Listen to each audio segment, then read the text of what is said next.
Qui a inventé la blockchain?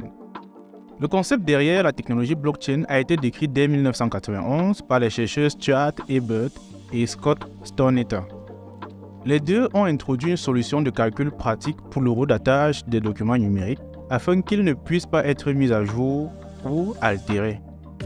Le système a utilisé une chaîne de blocs sécurisée par cryptographie pour stocker les documents horodatés. En 1992, les arbres de Merkle ont été incorporés dans la conception, ce qui les rend plus efficaces en permettant la collecte de plus en un seul bloc. Cependant, cette technologie n'a pas été utilisée et le brevet est devenu caduc en 2004, 4 ans avant la création du Bitcoin. En 2004, l'informaticien et activiste cryptographique Hal Finney a introduit un système appelé RPOW, ou Reusable Proof of Work, preuve de travail réutilisable, pour résoudre le problème dit de la double dépense.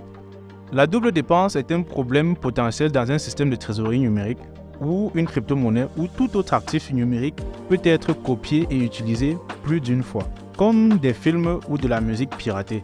Le système RPOW de Finney a résolu ce problème en conservant un registre de propriété des tokens enregistrés sur un serveur de confiance conçu pour permettre aux utilisateurs du monde entier de vérifier leur exactitude et leur intégrité en temps réel. La RPOW peut être considérée comme un prototype et une étape importante précoce dans l'histoire des crypto-monnaies.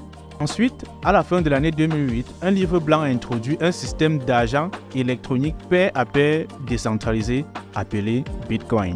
Le livre blanc a été publié sur une liste de diffusion cryptographique par une personne ou un groupe utilisant le pseudonyme Satoshi Nakamoto. Bitcoin résout le problème de la double dépense par un protocole pair à pair décentralisé pour le suivi et la vérification des transactions. En bref, les bitcoins sont minés pour une récompense en utilisant le mécanisme de preuve de travail par des mineurs individuels, puis vérifiés par les nœuds décentralisés du réseau.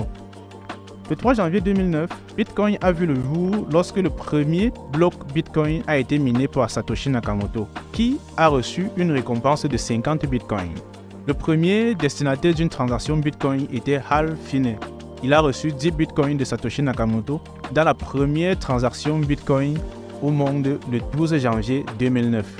Ensuite, en 2013, Vitalik Buterin, programmeur et cofondateur du magazine Bitcoin, a déclaré que Bitcoin avait besoin d'un langage informatique pour créer des applications décentralisées.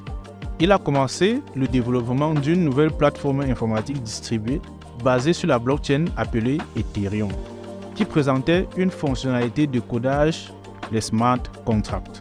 Les smart contracts sont des programmes ou des scripts qui sont stockés, déployés et exécutés sur la blockchain Ethereum et peuvent être utilisés pour effectuer une transaction lorsque certaines conditions sont remplies.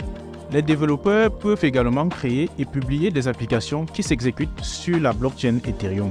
Ces applications sont généralement appelées applications décentralisées ou DApps et il existe déjà de nombreuses DApps fonctionnant sur la blockchain Ethereum.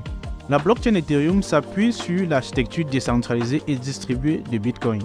Mais en introduisant des smart contracts qui prennent en charge un écosystème d'applications DApps, Ethereum s'élargit au-delà des fonctionnalités essentielles de Bitcoin en tant que plateforme de paiement.